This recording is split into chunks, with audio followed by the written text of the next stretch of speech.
Saya Saud P. Panjaitan, dosen Fakultas Hukum Unsri. Saya menjadi dosen udah 38 tahun, Mas. 38 tahun. 38 tahun. Dibilang quote unquote, ya kan? Ya, orang yang sedikit berani ngomong apa adanya aja gitu loh. Tapi kalau bicara kerugian keuangan negara, paham saya sempit. Kan aneh nih jadinya. Kalau dia sekedar eksplorasi tambang, belum tentu harus tipikor. Buktikan dulu bahwa dia tidak punya izin itu adalah wederah teleh. Ada perbuatan melawan hukum secara pidana. Ini pidana enggak? Saya ingin, marilah kita tegakkan instrumen hukum ini secara on the track-nya. Ada term kerugian keuangan negara, ada term keuangan negara, ada term perekonomian negara, ada term kekayaan negara. Hati-hati, jangan cepat-cepat menyangka sesuatu itu korupsi terkait dengan itu. Makanya pemahaman tentang 5 teori dasar ilmu hukum itu lemah di Fakultas Hukum.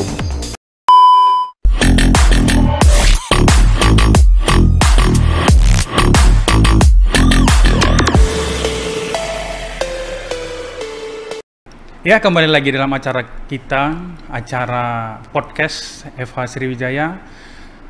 Say low, say it low. So it low.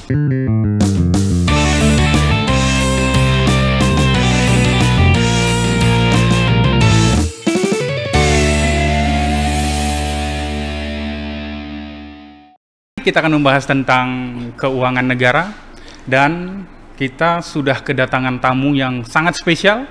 Kalau istilah anak Fakultas Hukum, tiada Pak Saud, tidak ada kebahagiaan. Hari ini kita kedatangan tamu, Bapak Dr. Saud Panjaitan. Bagaimana kabarnya, Pak? Sehat, Pak Saiful, sehat. Salam selo. Terima kasih, puji Tuhan, selamat siang, salam sehat sejahtera. Rekan-rekan podcast, saya Saud P. Panjaitan, dosen Fakultas Hukum Unsri. Saya menjadi dosen udah 38 tahun, Mas. 38 tahun. 38 tahun, udah sangat tua ini ya kan, bukan senior lagi ya kayak gitu ya. Hari ini saya masih setia dengan profesi ini. Berarti lebih tua, lebih lama dari umur saya, Pak. Belum nyampe 38 tahun. Silakan, Pak, silakan. Ya, jadi ini jalur pilihan hidup. Dari muda, ketika muda saya sudah kepingin jadi dosen kayak gitu. Jadi di antara banyak pilihan, saya tahun 81 kuliah, saya udah bercita-cita jadi dosen. Puji Tuhan jadi ya. Seperti itu, Pak. Seperti itu ya. Ya. Tapi memang di permintaan panitia ini banyak sekali netizen menginginkan Bapak untuk sebagai Puji Tuhan. Nah. Puji Tuhan. Apa ya? Mungkin saya boleh dibilang quote unquote, ya kan? Ya, orang yang sedikit berani ngomong apa adanya aja gitu loh. Sehingga topik hari ini juga, Pak Saud, ini topik permintaan daripada netizen. Gitu kawan-kawan. Ya? Gitu ya. Untuk mengangkat topik tentang keuangan negara. Sehingga mereka merequest langsung narasumbernya Bapak Dr. Saud Panjaitan. Associate Professor. Associate Professor. Mudah-mudahan secepatnya doain bisa jadi profesor. Jadi resmi, ya. Nah, mungkin akhir-akhir ini, Pak, kita melihat banyaknya kasus-kasus tentang kerugian keuangan negara ya, Pak ya. Malahan topik ini juga menjadi topik yang menjadi hangat perbincangan masyarakat. Apalagi yang sampai ratusan triliun. Oh iya. Nah, sebenarnya apa sih, Pak, yang dimaksud dengan keuangan negara itu? Ya, saya pikir ya di dalam penegakan hukum kan yang utama itu kita harus ingat dulu TAP MPR nomor 6 tahun 2001 tentang etika berbangsa. Ya kan? Saya rasa TAP MPR itu sampai hari ini masih berlaku. Iya, iya. Nah, di dalam etika berbangsa itu ada etika ke-8, ke-5 gitu ya, etika ke-5 itu penegakan hukum yang berkeadilan. Nah, kita lupa kata-kata ini. Jadi waktu kita melakukan penegakan hukum, on behalf of law kita main kuasa seperti itu. Jadi kita tidak bicara keadilan, kita bicara formalitas, positivistis, ya kan? Sehingga ada kesan pokoknya semua harus diselesaikan dengan sistem peradilan pidana seperti itu. Nah, dalam konteks keuangan negara mestinya tidak begitu, harus hati-hati gitu loh. Oh, jadi semuanya tidak harus, tidak selalu ya Pak, tidak selalu dari proses pidana. Pidana, oh, ya kan? Gitu. Nah, di dalam peraturan perundang-undangan sendiri, Pak Saiful, ya, pengertian keuangan negara itu sendiri memang nggak sama, satu sama lain berbeda-beda seperti itu. Kalau didefinisikan, kalau dibaca undang-undang kita ribet dibuatnya gitu kan. Kurang bisa memahami apa ini. Contoh kecil misalnya, kalau secara konstitusional keuangan negara itu kan artinya cuma APBN. Iya. Artinya cuma APBN. Baca pasal 23 ayat 1 Undang-Undang Dasar 45. Ya kan? APBN adalah wujud pengelolaan keuangan negara. Berarti yang dimaksud keuangan negara adalah APBN. Di dalam APBN pasti ada APBD. Nah, tetapi Undang-Undang Dasar sendiri ngomong hal lebih lanjut mengenai keuangan negara diatur dalam undang-undang. Nah, undang-undangnya satu sama lain sudah mulai berbeda. Oh, terpecah secara parsial. Iya, gitu ya, jadi Undang-Undang Keuangan Negara misalnya ya 17/2003 dia mengartikan itu secara luas, pasal 1 ayat 1, pasal 2 penjelasannya itu sangat luas sekali ya. Kemudian dijabarkan oleh Undang-Undang Perbendaharaan Negara tentang kerugian keuangan negara. Jadi ada dua terminologi yang sudah kita bingung dalam peraturan perundang-undangan. Ada istilah keuangan negara, kemudian muncul kerugian keuangan negara. Lantas Undang-Undang Tipikor lagi bicara yang lain lagi, ya kan? Kerugian keuangan negara atau kerugian perekonomian negara. Sudah bingung lagi kita kan? Berbeda lagi. Tetapi saya menganut paham saya mungkin agak lain pendapat saya. Yang pertama, kalau keuangan negara, saya mengartikan pahamnya luas. Keuangan negara, pahamnya luas. Tapi kalau bicara kerugian keuangan negara, paham saya sempit. Kan aneh nih jadinya. Seperti apa maksudnya ini, Pak? Maksudnya sempit? Pengertian keuangan negara kan sangat luas. Apapun bisa masuk keuangan negara itu. Jadi kita bingung. Bagaimana mau membuktikannya? Sampai juga menjadi kebingungan di tengah-tengah masyarakat ya Pak ya. Ini uang ratusan triliun, ini memang uang, memang bentuk uang real atau memang seperti apa? Mungkin ini bisa dijelaskan. Apakah ini memang keuangan negara, kerugian negara atau kerugian perekonomian negara? Di dalam Undang-Undang Tipikor, keuangan negara disamakan dan kekayaan negara. Udah beda lagi. Oh, beda lagi seperti itu. Keuangan negara adalah kekayaan negara bla bla bla bla. Nah, itu udah beda lagi. Sehingga apa yang Pak Saiful tadi nyatakan ini lebih dekat kepada pengertian kekayaan negara. Atau perekonomian negara menurut Undang-Undang Korupsi tadi. Oh gitu. Kalau dia misalnya berkaitan dengan aspek keperdataan, aspek lingkungan hidup, kan harus hati-hati. Pak, ini rugi nggak negara? Saya bilang rugi, negara rugi. Tetapi apakah penegakan hukumnya harus selalu dengan undang-undang tindak pidana korupsi? Itu nanti dulu harus hati-hati. So kita harus bicara yang namanya itu hubungan hukumnya apa? Peristiwa hukumnya terletak dalam lapangan hukum apa?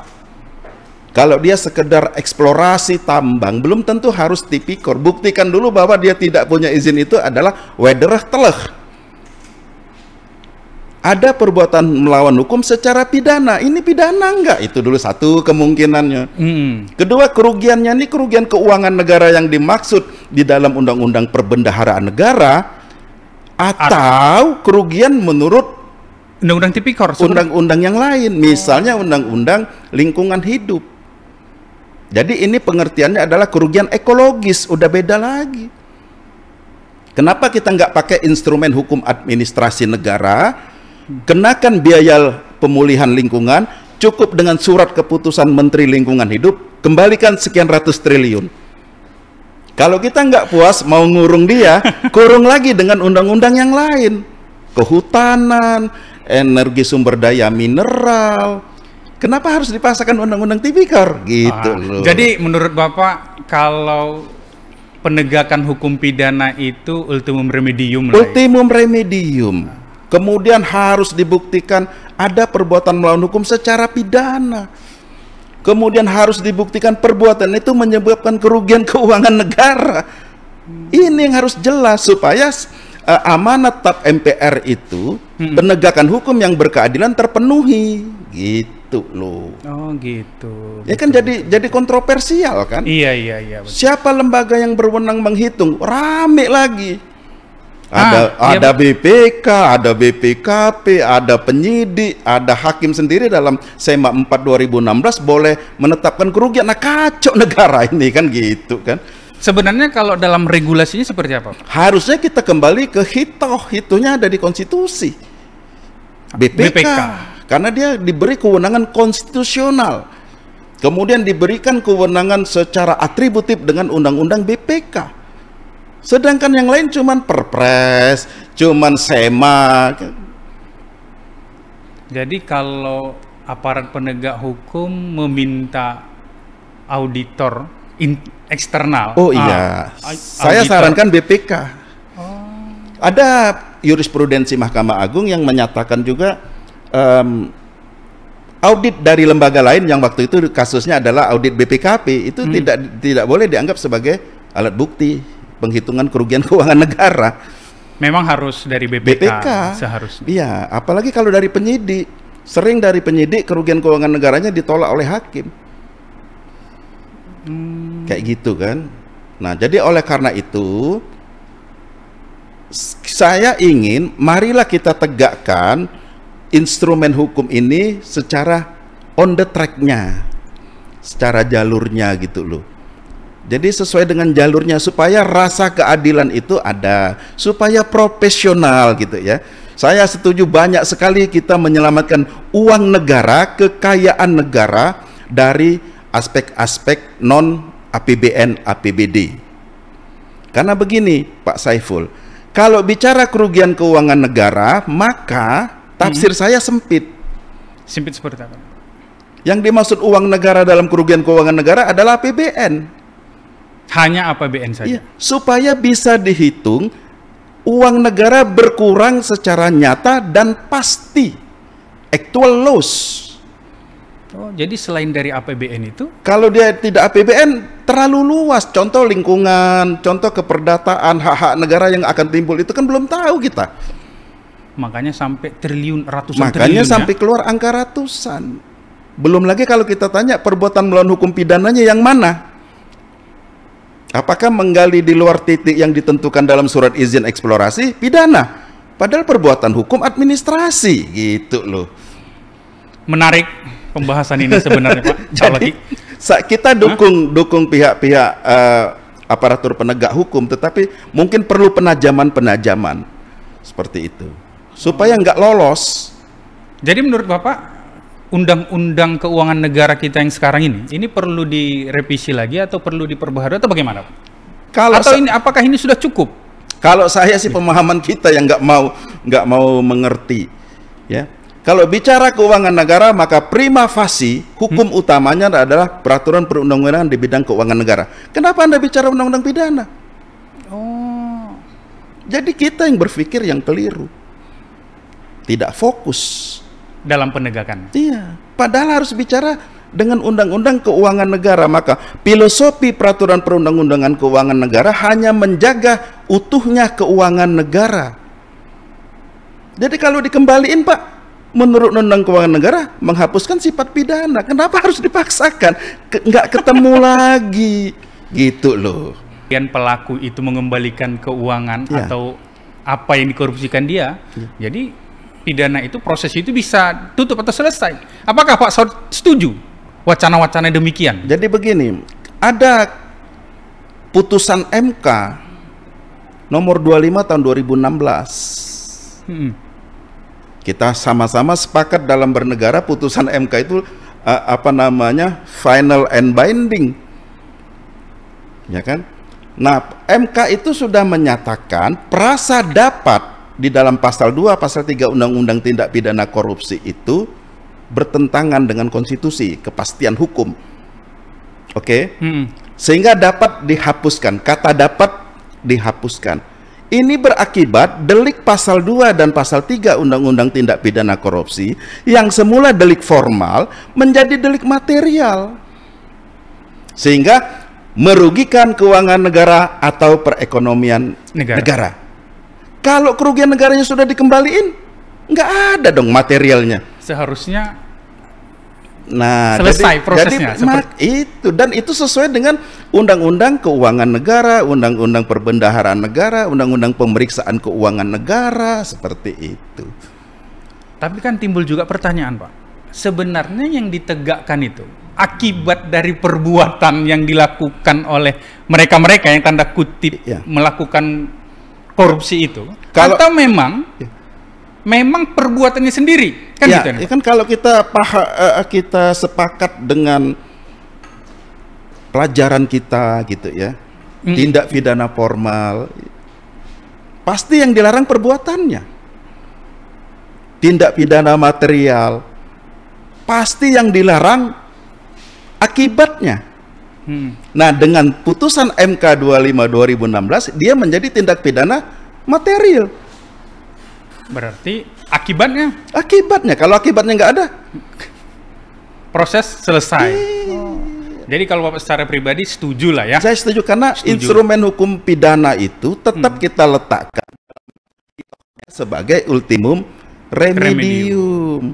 Sedangkan dalam bernegara kita selalu bicara soal kesejahteraan sosial, pembangunan, dan itu butuh duit. Iya, kita butuh duit, tapi tidak dengan semuanya harus dikriminalisasi by sistem peradilan pidana on behalf of tindak pidana korupsi, tidak begitu. Ya, itu loh yang maksud saya.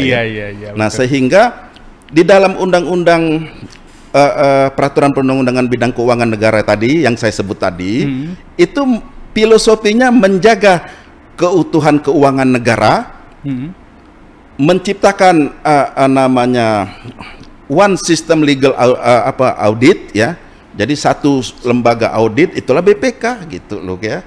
Yang lain boleh saja, tetapi lo tidak boleh mendeklar adanya kerugian keuangan negara. Nanti hasil kerjaan lo, pemeriksaan lo, investigasi lo harus dikasih tahu dulu sama BPK. Begitu undang-undangnya ngomong. Seharusnya. Jadi BPK yang mendeklar kerugian keuangan negara. Iya, betul. Jadi ada satu, balik lagi ke awal pembicaraan kita, ada term kerugian keuangan negara, ada term keuangan negara, ada term perekonomian negara, ada term kekayaan negara. Hati-hati. Ini berbeda ya Pak ya? Berbeda. Makanya saya bilang jadi kacau, di bawah konstitusi jadi kacau. Sehingga bingung kita menegakkannya. Ini yang kacau sekarang ini siapa nih Pak? Apakah memang dalam budaya kita? Karena kata Loren Friedman kan itu ya.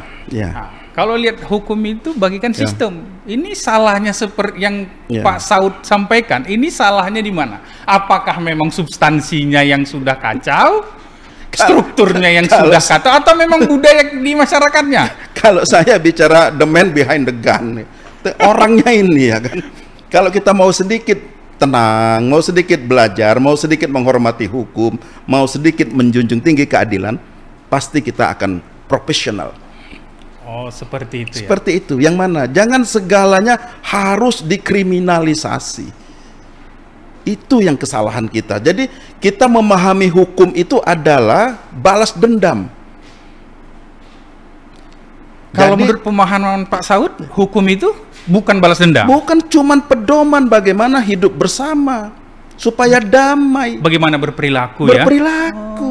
Kalau lu salah nanti ada sanksi lo. Oke, jangan salah ya. Nah, begitupun salah, sanksinya masih diperingatkan. Wah, ini cukup menurut kaidah hukum peraturan perundang-undangan di bidang hukum administrasi. Balikin ya. Nah, gitu loh. Kalau lo nggak balikin, lo kami penjarain. Kalau lu nggak balikin, harta kekayaan lu kami sita. Kan begitu. Itu upaya terakhir. Upaya terakhir.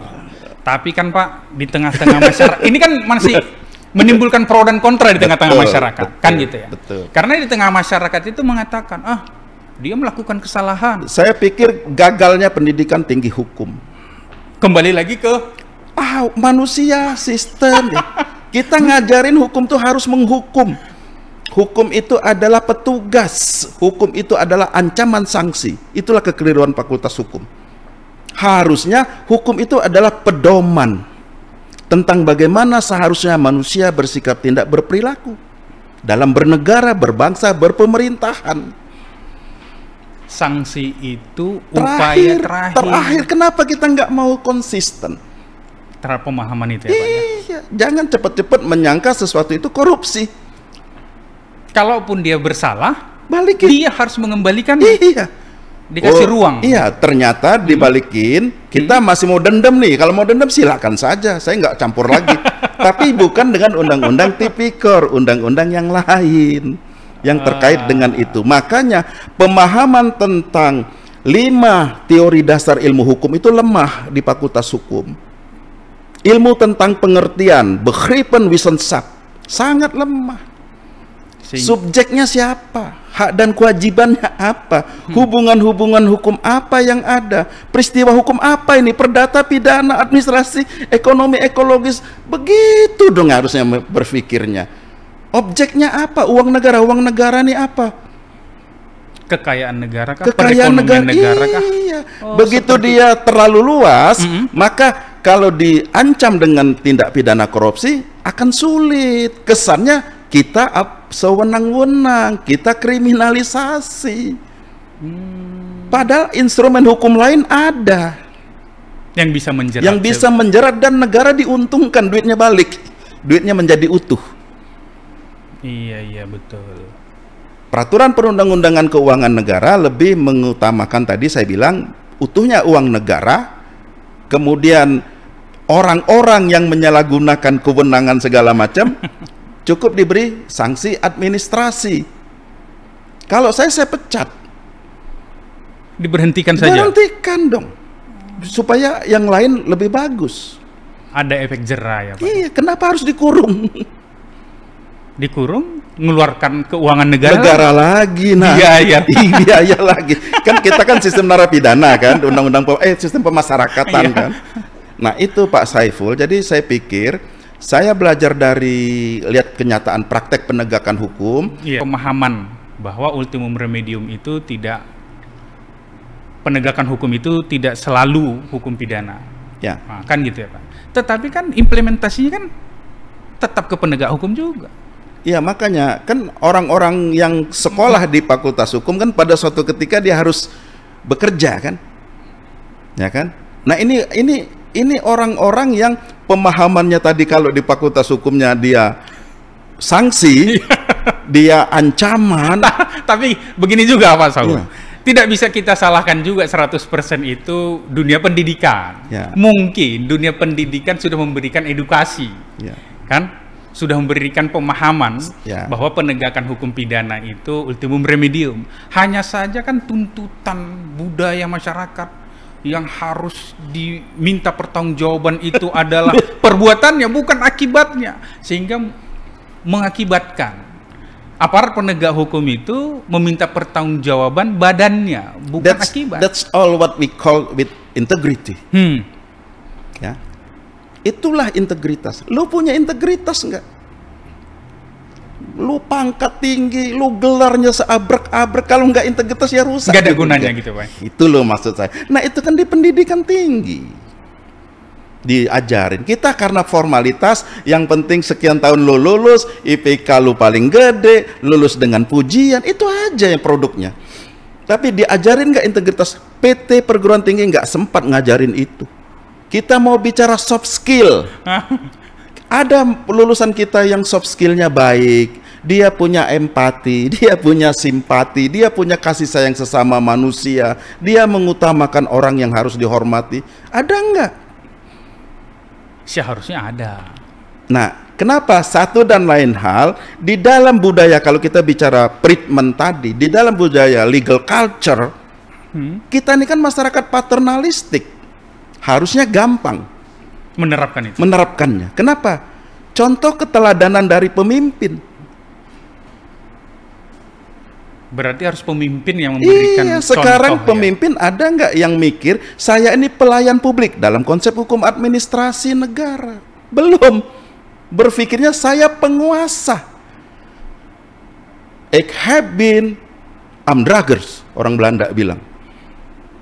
Bukan pelayan publik, harusnya I am a public servant.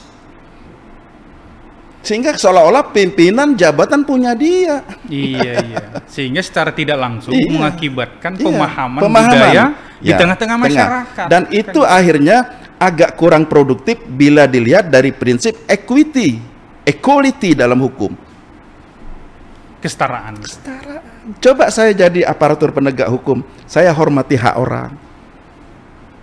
Saya di demo LSM, tangkap si Anu, saya lihat tidak ada bukti, gimana? Enggak, punya integritas dong. Dosen juga begitu. Harus memberikan contoh. Contoh, nah saya adalah pelayan publik, Pelayan mahasiswa pelayan khususnya. mahasiswa. Disitulah konsep negara hukum abad 20-21 itu yang disebut negara hukum kesejahteraan sosial itu. Social service state. Jadi kita harus melakukan pelayanan-pelayanan kesejahteraan sosial, pembangunan, memanusiakan, pemberdayaan, bukan menghukum cari-cari kesalahan. Kan begitu nih. Dampak dari berpikir itu tercermin di dalam perilaku budaya. ya. Banyak orang yang baik, saya tahu, meskipun ada beberapa ya. Coba deh nonton integritas itu film A Few Good Men. A few Good Men, hanya beberapa orang baik, judulnya aja udah begitu. Bagaimana integritas itu ditunjukkan dalam film itu? Dalam film itu, Pak. Dia harus melawan kekuasaan, dia harus melawan atasannya, komandannya. Sekalipun bertentangan. Bertentangan dengan sistem umum, tapi hati nuraninya ngomong ini pelanggaran hak asasi manusia. Saya perwira angkatan laut dan saya bidang hukum. Di detasmen saya di Guantanamo itu terjadi pelanggaran HAM. Gila tuh film. Berani mereka cerita seperti itu. Sekalipun dia dikucilkan. Iya. Tapi dia akhirnya kan mendapatkan kehormatan. Sistem nilainya berlaku di sana kan seperti itu. Integritas dia itu yang dijaga ya. Bukan formalitas jabatan, bukan formalitas pangkat, bukan formalitas gelar-gelar akademik yang seabrek-abrek. Gitu loh. Saya pikir dari perkembangan isu yang diangkat oleh Pak Dr. Saiful, saya senang bahwa ada refleksi bagi kita di perguruan tinggi seperti itu. Ternyata permasalahan ini semuanya bermuara ke perguruan ilmu yang kita ajar. Gitu ya, Pak ya. Iya. Coba kita bicara apa itu makna prinsip equity. Sehingga dalam hukum menjadi equality before the law. Oke. Lantas kita bicara hukum sebagai aturan, lantas kita bicara di sisi sini hukum sebagai ancaman. Coba kita ajarkan betul. Diberikan edukasi. Diberikan edukasi. Kemudian kita kasih contoh dengan perbuatan kita. Dosen nemuin mahasiswa, susahnya setengah mati. Ya kan, ada dosen yang menerima mahasiswa di parkiran dikata-katain. Dosen nggak berwibawa. Berarti di lingkungan perguruan tinggi ini kan aneh. Ya, seperti itu ya. Ada pemahaman mungkin, Pak. Iya. Kalau dosen-dosen itu harus ditemui secara formal. Formal ya kan. Kan gitu Iya ya. kan? Harus ada janjian. Iya. Apakah di parkiran nggak wibawa? Mungkin sebagian kalangan mengatakan ini, tak berwibawa kan gitu. So that what I call we have to change our mind, please. Mindset kita ini harus dirubah. Zaman abad 21 itu pelayanan, kesamaan hak. Nah, baru yang ketiga kesejahteraan. Berarti secara tidak langsung Pak Saud katakan ini mindset kita yang sudah terbelakang. Terbelakang dong. Pemahaman kita. Makanya negara kita ketinggalan terus sama negara maju. Giliran kita susah, kita selalu ngomongin, menyalahkan, memblame negara lain. Padahal kesalahan kita semua ada dalam negeri. Kesalahan individu-individu. Budaya tadi ya. Budaya. Padahal budaya ini kalau ditarik ke atas oleh pemimpin yang bagus, wah keren. Ya. Ya. Makanya muncul istilah pemimpin itu bukan hanya menyuruh, tetapi dia harus menjadi contoh. Contoh ya kan? Ya. Kan gitu ya Pak ya. Sekarang kita lihat budaya tanggung jawab publik dalam hukum administrasi negara. Ada nggak pejabat kita budaya mundur? Malu saya. Terjadi sesuatu walaupun bukan perbuatan saya, perbuatan staf saya. Dia harusnya malu gitu Pak ya. Iya, gini enggak. Malah di demo-demo suruh berhentiin anak buahnya nggak mau dia. Jadi saya lihat pembangunan sumber daya manusia itu kita baru tahap formal. 1, meningkatkan jumlah sekolah. 2, meningkatkan orang bisa baca jadi banyak. 3, meningkatkan sarjana. Sekarang meningkatkan doktor, seperti itu. Harusnya kan kualitas juga diiringi. Ya, jadi pendidikan formal kita tidak bicara lu jadi diri lu sendiri, enggak. Semuanya ijazah, semuanya cum laude. Makanya budaya malu itu tidak terserap. Jadi pemberantasan tindak pidana korupsi secara budaya harusnya menanamkan di pendidikan tinggi itu budaya malu. Harus diberikan ke mahasiswa. Iya, same culture. Selain integritas. Saya bilang sama mahasiswa saya, kasih tahu papa mamamu ya, stop. Jangan berlebihan. Malu. Kenapa? Banyak orang belum makan. Malu, jalan-jalan masih lobang semua. Malu, listrik gelap gulita. Tapi di APBD habis semua duitnya. Kan aneh, ya kan? Ya kan? Aneh itu. Kenapa itu tidak diusut? Misalnya, daripada kita cari yang jadi begini Pak Saiful. Saya melihat laporan tahunan annual report KPK. Ya kan? Jadi annual report itu di tahun 2000 tahun-tahun terakhir kemarin ya. Penyelamatan uang negara dari tindak pidana korupsi itu, dari sistem peradilan pidana itu sekitaran 500, Pak. M. 500 M, sekitaran 500. Sekitaran. Makanya sekarang digeber yang triliunan, ratusan triliun kan begitu nih jadinya nih. Di lembaga lain, saya bicara KPK. Tapi KPK itu di data pencegahan tindak pidana korupsi, dia menyelamatkan hampir 5 triliunan. Berarti bagus dong, Pak. Jadi artinya pencegahan itu lebih baik daripada penindakan. Itu loh yang harus kita pikirin. Kita dukung pemberantasan tindak pidana korupsi, tapi dengan cara yang lebih profesional, lebih jelas, ya, tidak melanggar HAM gitu ya, dan dapat dibuktikan itu Pak Saiful, kan supaya enak. Ini cukup menarik sekali Pak pembahasan kali ini. Banyak sekali isu-isu yang berkembang. Mudah-mudahan di lain kesempatan kita bisa menggali dan berdiskusi lebih dalam lagi.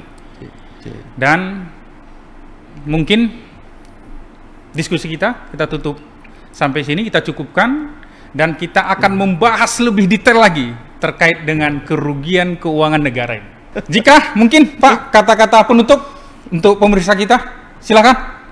Tegakkanlah hukum meskipun langit runtuh secara berkeadilan. Jangan ragu-ragu dalam penegakan. Ya, kalau ada bukti yang sah, enggak apa-apa. Kemudian pada pemirsa, jangan lupa dukung acara kita ini dan like, komen, dan subscribe. Say hello, say it loud.